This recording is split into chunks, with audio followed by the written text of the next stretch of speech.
Hello friend, कैसे हैं आप? उम्मीद है कि आप सब अच्छे हैं, आप लोग की तैयारी अच्छी चलिए ठीक दोस्तों। आज हम आप लोग के साथ बीपीएससी टायर 3 और 4 के लिए मैथ प्रैक्टिस सेट लेकर आए हैं। इसमें हम आप लोगों के साथ 20 क्वेश्चन आप साथ डिस्कस करेंगे, तो वीडियो को लास्ट तक बनेगा। और जो फ्रेंड चैनल पर पहली बार विजिट करें तो चैनल को सब्सक्राइब कीजिएगा और अपने दोस्तों में शेयर जरूर कर दीजिएगा, ठीक है। चलिए, तो डेली आप लोग को 2 वीडियो मिलेगा। एक सुबह आपको 7 बजे मिलेगा, एक रात को आपको 7 बजे मिलेगा। याद रहने, शाम 7 बजे आपको मिलेगा, एक सुबह में और एक शाम को 7 बजे, ठीक है। चलिए, तो ये रहा स्क्रीन पे जो पहला क्वेश्चन आप लोग को दिख रहा है। क्वेश्चन नंबर यहाँ पर 31 से दे रखा है मैथ, ठीक है। चलिए, तो क्वेश्चन नंबर यहाँ पर 31 कहता है कि एक वृत्त की परिधि 2 पाई से बढ़कर 6 पाई हो जाती है। यहाँ पर देखिए थोड़ा सा क्वेश्चन में मिस्टेक दे रखा है, यहाँ पर अनुपात में दे रखा है। जब इसका आंसर देगा तो उसमें अनुपात दे रखा है, ठीक है। तो परिधि इतना और इतना है, तो क्षेत्रफल का अनुपात ज्ञात करना है। यानी एक तरह समझिए ये अनुपात में दे रखा है, तो जब ये दोनों परिधि का अनुपात करेंगे तो कितना होगा आपका, पाई से पाई कैंसिल हो जाएगा और 3 से कट जाएगा। तो यानी कुल मिलाकर एक तरह से बोल सकते हैं कि परिधि का अनुपात कितना आएगा, 1 अनुपात कितना आएगा आपका, 2 आएगा। तो जब परिधि का अनुपात 1 अनुपात 2 है तो त्रिज्या का अनुपात भी कितना होगा, 1 अनुपात कितना होगा आपका, 2 होगा। लेकिन आपसे पूछा क्या, क्षेत्रफल का अनुपात है। जब भी वृत्त का क्षेत्रफल का अनुपात कहेगा तो आपको पता है कि वृत्त के क्षेत्रफल में पाई आर स्क्वायर होता। मतलब ये हुआ कि त्रिज्या को हमको क्या करना है, स्क्वायर करना है। तो त्रिज्या कितना है, 1 है, तो 1 का स्क्वायर करेंगे तो 1 होगा, 2 का स्क्वायर करेंगे तो 4 होगा। यानी कुल मिलाकर ये कहा जाएगा कि यानी 1:4 इसका राइट आंसर हो जाएगा। यानी ऑप्शन आपका बी हो जाएगा, ठीक है। चलिए, ये रहा अगला प्रश्न। देखिए क्वेश्चन नंबर आपका 32 कहता है कि दो संख्या 6 और 11 के अनुपात में है। यदि उनका महत्तम सपवर्तक 28 है तो इन दोनों संख्याओं का योग क्या होगा। देखिए, जब भी इस तरह के प्रश्न दे रखा रहेगा तो बिल्कुल इजी है इसको बनाना। देखिए, दो संख्या ये दे रखा है, महत्तम सपवर्तक ये दे रखा है, कुछ नहीं करना है और योग निकालना है। तो ये दोनों को जोड़ दीजिए, तो जोड़िएगा तो कितना आएगा आपका, 17 आएगा, ठीक है। और ये जो आपको महत्तम सपवर्तक जो दे रखा है इसको हम क्या करेंगे, मल्टीप्लाई कर दें। तो 28 आपको महत्तम सपवर्तक दे रखा है और 17 हमने दोनों को जोड़ दिया। इसी को जब आप मल्टीप्लाई कीजिएगा तो कितना आएगा आपका, 476। तो राइट आंसर आपका ए हो जाए, यानी 32 का राइट आंसर आपका ए हो जाएगा, ठीक है। चलिए आगे बढ़ते हैं हम लोग अगले प्रश्न की तरफ। चलिए, ये रहा अगला प्रश्न। देखिए क्वेश्चन नंबर आपका 33 कहता है कि एक पहिया घुमाने के बाद ए आने की प्रायिकता आपको ज्ञात करना है। इसकी प्रायिकता यानी प्रोबेबिलिटी इसको फाइंड करना है। तो ए आने की, देखिए इस सर्कल में ए कितना जगह है, तो ये 2 जगह, 1 और 2 जगह है। इसका मतलब 2 लिखाएगा ऊपर, और टोटल कितना है, तो 1 2 3 4 5 6 7 8 9। तो 9 कहाँ आ जाएगा आपका, नीचे होगा। और इसकी प्रोबेबिलिटी कितना आएगा, 2/9 होगा। तो देखते हैं आंसर कौन सा है यहाँ पे। तो यहाँ पर देखा है 2/9 नहीं है, तो राइट आंसर आपका यहाँ पर ई हो जाएगा। क्या हो जाएगा आपका राइट आंसर आपका यहाँ पर ई हो जाएगा, ठीक है। चलिए आगे बढ़ते हैं हम लोग अगले प्रश्न की तरफ।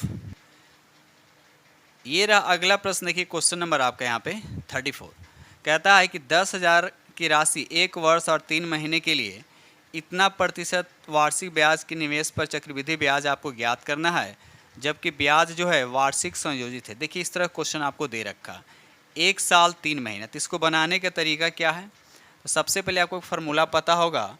तो आप क्या कीजिएगा, 10,000 उसके बाद ब्रैकेट में लिखेंगे। पहले 1 साल का निकालेंगे तो कितना होगा। अब इसको डेसिमल में कन्वर्ट करेंगे तो 8 पॉइंट कितना आएगा आपका, 5 आएगा। और नीचे आपका हो जाएगा, आपका नीचे कितना हो जाएगा आपका, 100 हो जाएगा। फिर यहाँ से पावर 1 हो जाएगा, इंटू करेंगे। उसके बाद 3 महीना का निकालेंगे। तो इंटू में यहाँ पर स्पेस नहीं तो नीचे लिख दे रहे हैं, तो यहाँ पर हो जाएगा 1 प्लस 8.5 और नीचे हो जाएगा आपका 100 में 4 से मल्टीप्लाई, यानी 3 का मतलब क्या है, इसको जब ईयर में कन्वर्ट कीजिएगा तो 1/4 होगा, तो वही 4 से नीचे मल्टीप्लाई होगा। तो कुल मिलाकर इसको जब सॉल्व कीजिएगा तो इस तरह से आपका मिश्रधन निकल कर आएगा, ठीक है। क्या आएगा आपका मिश्रधन निकल कर आएगा, 11,080.5625 आएगा। तो ये आपका क्या निकल कर आया, आपका ए निकल कर आया। तो अब इसमें से 10,000 हम माइनस कर देंगे तो राइट आंसर आपका यहाँ पर ए हो जानी 1080.5625 इसका राइट आंसर हो जाएगा, ठीक है। चलिए क्वेश्चन नंबर यहाँ पे 35 कहता है कि सबसे छोटी भाज्य संख्या और छोटी अभाज्य संख्या का महत्तम कितना होगा। तो सबसे पहले पता होना चाहिए कि सबसे छोटी भाज्य संख्या कौन है। तब बोलिए सबसे छोटी भाज्य संख्या कौन है, तो 4 है। और छोटी अभाज्य संख्या कौन है, तो 2 है। अब ये दोनों को क्या कहता है निकालने के लिए, ये दोनों को कहता है कि एचसीएफ निकालिए। तो 2 और 4 का एचसीएफ कितना आएगा आपका, 2 आएगा। तो राइट आंसर आपका यहाँ पर बी हो जाए, यानी 35 का राइट आंसर आपका बी हो जाएगा। ठीक है, चलिए ये रहा अगला प्रश्न की क्वेश्चन नंबर आपका यहाँ पे 36 कहता है कि तिर्यक रेखा के एक ही ओर बने अंतः कोणों का योग कितना होगा। और इस तरह से देखा जाए ये दो लाइन पैरेलल है, तो कह रहा है कि एक ही ओर जो एंगल बनता है दोनों कोणों का योग कितना होता है। तो याद रखिएगा 180 होता है। तो राइट आंसर आपका सी हो जाएगा। अगर और बात करते हैं इसको एकांतर कोण कहते हैं। तो एकांतर कोण आपस में बराबर होता है, ये एंगल इसके बराबर होता है। ठीक है, चलिए आगे बढ़ते हैं हम लोग अगले प्रश्न की तरफ। क्वेश्चन नंबर यहाँ पे 37 कहता है कि मंजीत सिंह ने लागत मूल्य कितना मुनाफे पर इतना रुपया में एक वस्तु के बेचता है। अब देखिए मुनाफा कितना हो रहा है, 1/5 आपको मुनाफा दे रखा है। अगर हम लागत मूल्य 100 मान लेते हैं तो 100 पे मुनाफा कितना हो रहा है, बस इसका तो यूज़ भी नहीं होगा, यानी 1/5 यहाँ पर कर देना है, यानी 20। अब 20 का परसेंटेज में करने के लिए तो जाहिर सी बात है लागत मूल्य कितना दे रखा है, 100 दे रखा है। परसेंटेज में कन्वर्ट करने के लिए 100 से मल्टीप्लाई, यानी राइट आंसर आपका क्या है, कुल मिलाकर 20%। तो यहाँ पर 37 का राइट आंसर आपका बी हो जाएगा। ठीक है, चलिए आगे बढ़ते हैं हम लोग। ये देखिए अगला प्रश्न की क्वेश्चन नंबर आपका 38 कहता है कि 2/3 योग प्रतिलोम क्या होगा, बताइए। तो 2/3 इसका मतलब प्लस है तो माइनस कर देना है। तो -2 कितना हो जाएगा आपका, -2/3। तो राइट आंसर आपका यहाँ पे सी हो जाएगा। ठीक है, चलिए आगे बढ़ते हैं हम लोग।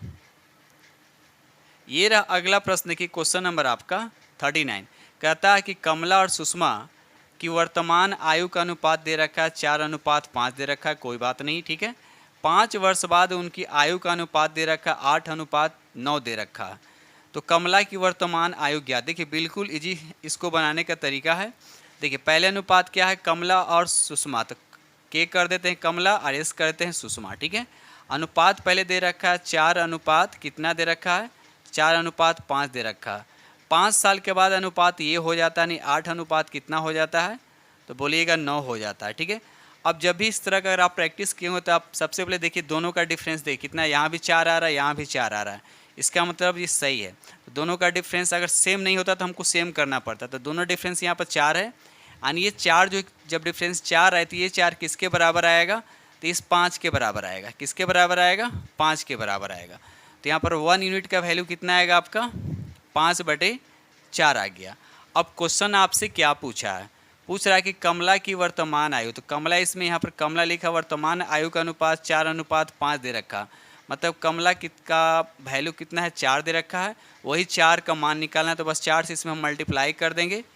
तो 4 से 4 कटेगा तो राइट आंसर आपका कितना हो जाएगा, 5। यानी इसका मतलब ये हुआ कमला की वर्तमान आयु कितना हो जाएगा, तो 5 हो जाएगा। ठीक है, चलिए ये रहा अगला प्रश्न की क्वेश्चन नंबर आपका 40 कहता है यदि द्विघात समीकरण ये आपको दे रखा है कि मूल वास्तविक है तो p का मान ज्ञात करना है। तो आपको पता होना चाहिए एक फार्मूला होता है b² - 4ac greater than equal 0 होता है। जब इसमें वैल्यू पुट करते p का मतलब यहाँ p का स्क्वायर हो जाएगा, p का स्क्वायर हो जाएगा और उसके बाद -4, a का मतलब आप कितना हो जाएगा, 2 हो जाएगा। ठीक है, और c कितना दे रखा है, 8 दे रखा है, और ग्रेटर देन इक्वल 0। तो इसको सॉल्व कीजिए तो यहाँ पर p का स्क्वायर आएगा और उसके बाद 64 आएगा, उसके बाद ग्रेटर देन इक्वल 0 आएगा। ठीक है, अब ये देखिए इस तरफ आएगा तो प्लस में हो जाएगा, यानी कुल मिलाकर देखा जाए तो p² ग्रेटर देन इक्वल 64 होगा। अब इसका जब स्क्वायर रूट हम निकालेंगे तो p जो है एक बड़ा होगा, यानी एक ऐसे होगा, और एक आएगा आपका p लेस देन एक माइनस में आएगा। ठीक है, तो 2 वैल्यू आएंगे। तो यहाँ पर देखिए ए भी आपका सही है और बी भी यहाँ पर सही है। तो राइट आंसर आपका क्या होगा।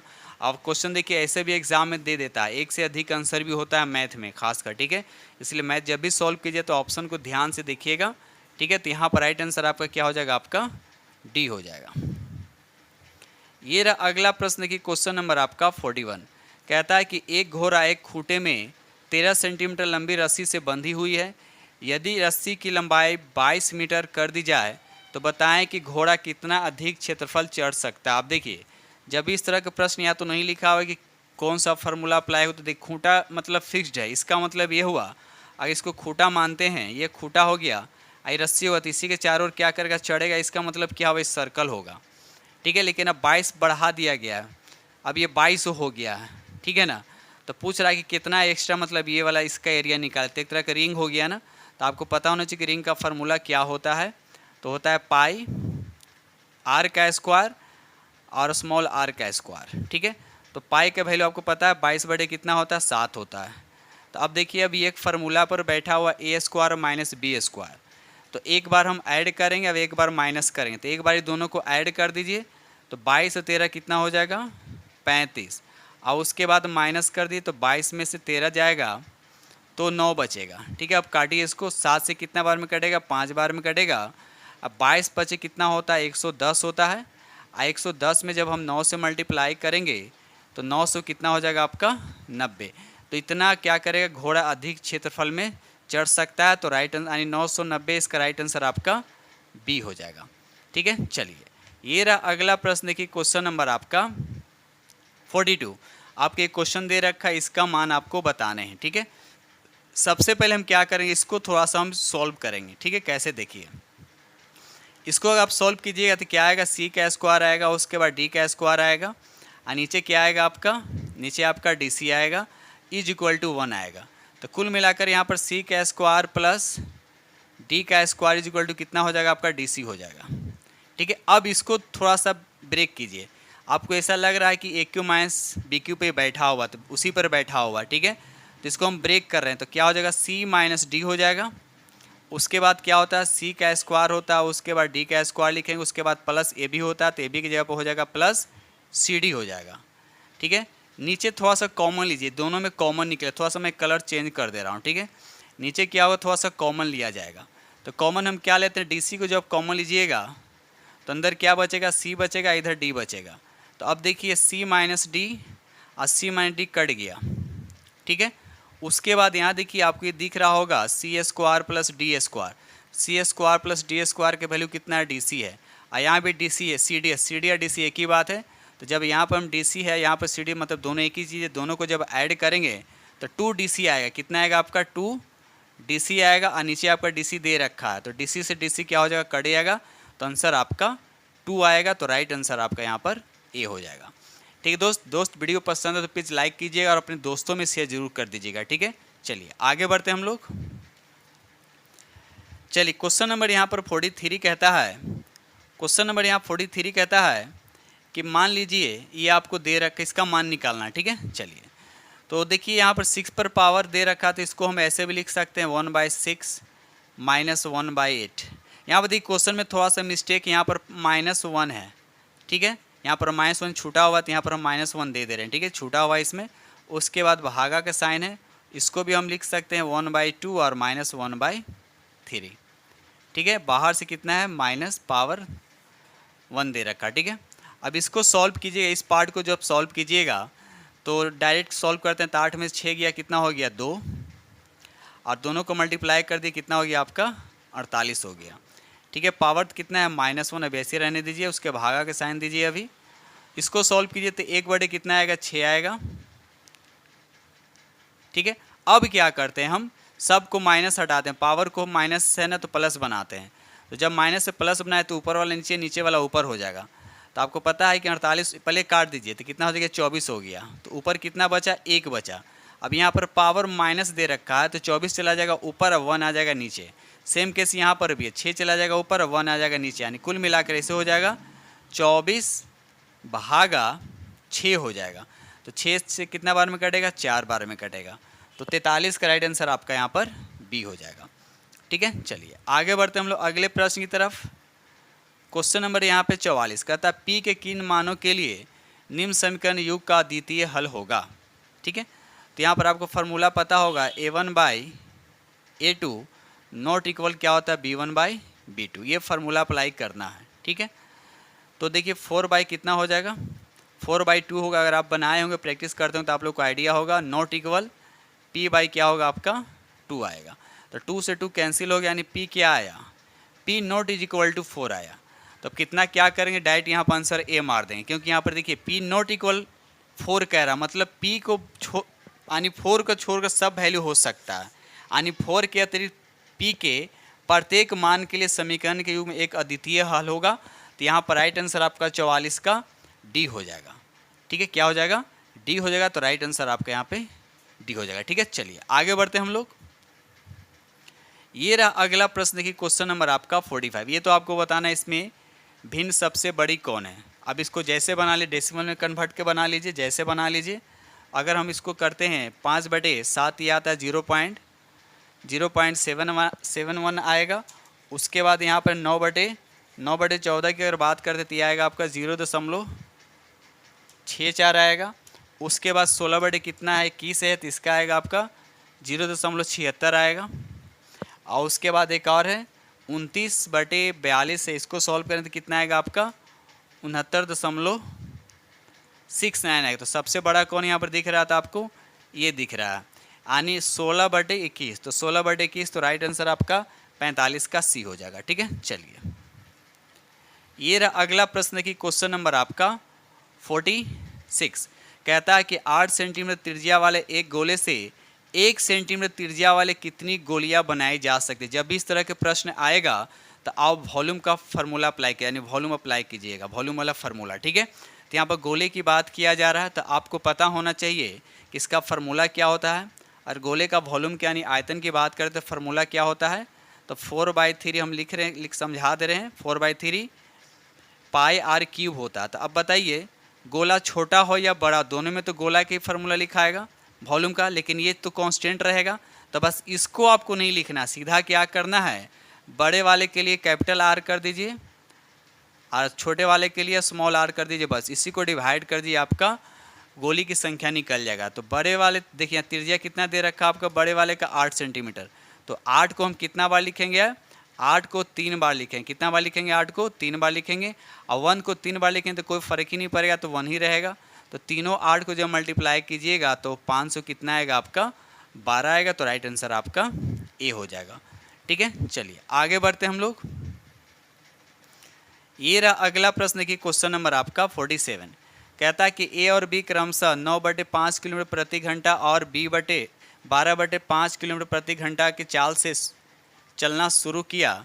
यदि वह विशेष स्थान पर बी ए से 25 मिनट पहले पहुंचता है, यानी बी जो है ए से पहले पहुंचता है, तो प्रत्येक ने दूरी कितनी तय की है। ठीक है, बिल्कुल जी प्रश्न हम क्या करेंगे, समय निकाल लेंगे। तब बताइए कौन समय ज़्यादा लेगा, ए समय ज़्यादा लेगा, है ना, ए समय क्या ज़्यादा लेता, तो हम दूरी को x मान लेते हैं। तो समय बराबर क्या होता है, दूरी बटे चाल। तो दूरी कितना हमने x माना, तो x बटे कितना होगा 9/5। तो ये 5 कहाँ चला जाएगा, ऊपर, फिर माइनस करेंगे। उसके बाद फिर हम x लिखेंगे। बी का चाल कितना दे रखा है, तो 12/5। तो 12 नीचे चला जाएगा, 5 ऊपर हो जाएगा, और दोनों का बराबर डिफरेंस कितना हो जाएगा 25 मिनट। अब देखिए 25 मिनट दे रखा है, इसको अगर हम घंटा में कन्वर्ट करेंगे तो कितना करेंगे, 60 से इसको भाग करेंगे, 60 से क्या करेंगे, भाग करेंगे। अब इसको सॉल्व कर लीजिए, 9 और 12 के एलसीएम कितना होगा, तो बोलिएगा 36 होगा। अब 9 से इसमें भाग कीजिए, 4 5 20 हो जाएगा, 20 1 हो जाएगा, फिर माइनस होगा, 12 से इसमें डिवाइड कीजिए, कितना होगा आपका 3 होगा, 12 36, और उसके बाद 5 से मल्टीप्लाई, तो यहाँ पर 15 x आएगा। ठीक है, अब बराबर कितना, इसको काट दीजिए, तो 5 हो गया, ये हो गया 12, यानी 5/12 आ गया। थोड़ा सा मैं कलर चेंज कर दे रहा हूँ। ठीक है, 5 कितना आ गया आपका 12 आ गया। इधर देखिए 20 में से 15 गया तो 5 आएगा, यानी 5 कितना आएगा 36, यानी 5/36, यानी 5x/36 होगा, बराबर कितना 5/ यहाँ पर 12। तो 12 से 3 बार में कटा और ये 5 से ऊपर कट गया, यानी कुल मिलाकर x का जो वैल्यू आया आपका 3 आया, यानी 3 किलोमीटर। ठीक है, तो राइट आंसर आपका यहाँ पर तो 3 नहीं दे रखा है किसी ऑप्शन में, तो यहाँ पर राइट आंसर आपका ई हो जाए, यानी 47 का राइट आंसर आपका ई हो जाएगा। ठीक है, चलिए आगे बढ़ते हम लोग अगले प्रश्न की तरफ। चलिए ये रहा अगला प्रश्न, बहुत प्यारा प्रश्न है। ठीक है, चलिए क्वेश्चन नंबर यहाँ 48 कहता है कि ए अकेले किसी काम को 25 दिनों में और बी अकेले उस काम को 20 दिनों में पूरा कर सकता है, तो तो वे एक साथ 15 दिन तक काम करते हैं और फिर एक काम छोड़कर चला जाता है। बचे हुए काम को बी कितने दिनों में पूरा कर पाएगा। बिल्कुल इजी प्रश्न, देखिए कैसे बनाते हैं। चलिए, ए जो है कितना दिन में काम करता है, बोलिएगा 25 दिन में काम करता है, कोई दिक्कत नहीं है। बी बंदा जो है कितने दिन में काम करता है, तो ये 20 दिन में करता है। दोनों को एलसीएम निकालेंगे तो टोटल काम होगा, तो टोटल एलसीएम निकाले कितना आएगा आपका 100 आएगा। अब 25 इसमें भाग कीजिए तो इसका एफिशिएंसी निकलेगा, यानी ए का एफिशिएंसी कितना है 4 है। 20 से जब भाग करिएगा तो इसका एफिशिएंसी आएगा आपका 5 आएगा। ठीक है, चलिए उसके बाद कहता है कि वे एक साथ 5 दिनों तक काम किया, मतलब दोनों को हम क्या करेंगे, ऐड करेंगे। तो ऐड करेंगे तो 9 आएगा। अब 5 दिन तक साथ में काम किया, यानी 5 से इसको हम मल्टीप्लाई करेंगे तो 5 दिनों में मिलकर टोटल काम कितना किया, तो 45 किया। आपको पता है टोटल काम यहाँ पर कितना है, तो बोलिएगा 100 है। 100 में से 45 काम हो चुका है, तो बचा मेरे को काम कितना, 55 बचा। कितना बचा, 55 बचा। ठीक है, चलिए अब आगे पढ़ते हैं। उसके बाद यहाँ पर कहता है कि ए जो है काम छोड़कर चला जाता है। तो ए जो है यानी ये बंदा जो काम छोड़कर चला जाता है, तो जो काम बचेगा वो बी को करना है। तो अब ये 55 काम जो बचे कौन करेगा, बी करेगा। तो बी का एफिशिएंसी कितना है, 5 है। तो 5 से हम क्या करेंगे, 55 में जब भाग करेंगे तो राइट आंसर आपका यहाँ पर 11 आएगा। यानी शेष काम जो है बी जो है कितने दिनों में करेगा, तो 11 दिन में करेगा। तो राइट आंसर आपका बी हो जाएगा। चलिए ये रहा अगला प्रश्न। देखिए क्वेश्चन नंबर आपका यहाँ पर, क्वेश्चन नंबर यहाँ आपका 49 कहता है एक्स का मान ज्ञात। कि बिल्कुल इजी प्रश्न है। यहाँ पर देखिए सबसे पहले देखिए कि बेस सब में सेम है कि नहीं। तो यहाँ पर 4/7 लिखा हुआ है, यहाँ पर 7/4 लिखा हुआ है, यहाँ पर 4/7 लिखा हुआ। तो हम क्या करते हैं, इसको चेंज कर देते हैं। तो जब चेंज कीजिएगा तो आपके यहाँ पर मल्टीप्लाई है, तो मल्टीप्लाई में पावर क्या, तो ऐड होता है। तो यहाँ पर एक्स हो जाएगा। जब यहाँ पर बेस को हम चेंज करेंगे, मतलब इसको चेंज करेंगे, 4 ऊपर जाएगा 7 नीचे आएगा, तो ये -2 हो जाएगा, यानी एक्स -2 हो जाएगा। अब बराबर कितना हो जाएगा आपका 4 हो जाएगा। ठीक है, तो यहाँ से x का जो वैल्यू निकल कर आएगा ये इधर आएगा तो ऐड हो जाएगा, यानी 6 आपका राइट आंसर हो जाएगा। यानी x का मान जो आएगा आपका 6 हो जाएगा। ठीक है दोस्त, चलिए आगे बढ़ते हैं हम लोग अगले प्रश्न की तरफ। ये रहा अगला प्रश्न की क्वेश्चन नंबर आपका 50। कहता है कि एक बांस जो है 1/3 हिस्सा कीचड़ में, 1/2 हिस्सा पानी में है और बाकी 7.5 मीटर पानी के बाहर है। तो बांस की कुल लंबाई ज्ञात करने के लिए कर। बिल्कुल इजी प्रश्न, इसको देखिए कैसे आसानी से बना सकते हैं। ये दोनों को ऐड कीजिए। अब देखिए ऐड करने का डायरेक्ट तरीका आपको पता होना चाहिए। जब नीचे दोनों एलसीएम सेम नहीं है, मतलब दोनों सेम नहीं, तो दोनों को क्या कीजिए, ऐड कर दीजिए। तो ऐड करके ऊपर लिखिए। हमने क्या बोला, ऐड करके ऊपर लिखे और मल्टीप्लाई करके नीचे कर दिए, यही आपका ऐड हो गया। तो यह आया आपका कि इतना कीचड़ में था, इतना हिस्सा पानी में था, ये हो गया। टोटल हिस्सा जो होता है अपने आप में 1 यूनिट होता है, यानी 1 में से इसको माइनस कर देंगे। 1 में से 5/6 को जब माइनस कीजिएगा तो 1/6 आएगा।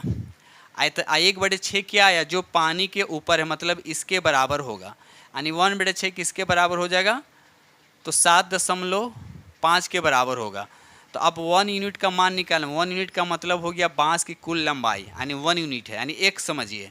अब 6 से इसमें मल्टीप्लाई कर दीजिए तो वही आपका x का यानी 1 यूनिट का मान हो जाएगा, यानी बांस की कुल लंबाई हो जाएगा। तो मल्टीप्लाई कीजिए, 6 बजे कितना हो जाएगा आपका 30 हो जाएगा। 7 छक्का 42, 42 7 छक्के 42 है, 42 से 3 कितना हो जाएगा आपका 45। तो यहाँ पर आपका जब इसको मल्टीप्लाई कीजिएगा तो कितना आएगा आपका, यानी 7.5 में 6 से मल्टीप्लाई कीजिए तो आपको 45 आएगा। कितना आएगा 45। तो यही जो हो गया आपका 45 बांस की लंबाई हो गया। ठीक है दोस्त, तो इस तरह से हमने आप लोग के साथ आप लोग के डिमांड पे मैथ का भी हमने प्रैक्टिस सेट स्टार्ट कर दिया हूँ। तो आप लोग को याद रखिएगा, सुबह में डेली आप लोग को जीएस मिलेगा 7 बजे और रात को डेली आपको 7 बजे मैथ से रिलेटेड क्वेश्चन आप लोग को देखने को मिलेगा। ठीक है दोस्तों, इसी के साथ हम वीडियो करते हैं समाप्त। और जो फ्रेंड चैनल पर पहली बार विजिट कर रहे हैं, चैनल के माध्यम से या इस वीडियो के माध्यम से थोड़ा सा भी हेल्प हो रहा है तो इस चैनल को सब्सक्राइब कीजिए और अपने दोस्तों में शेयर जरूर कर दीजिएगा।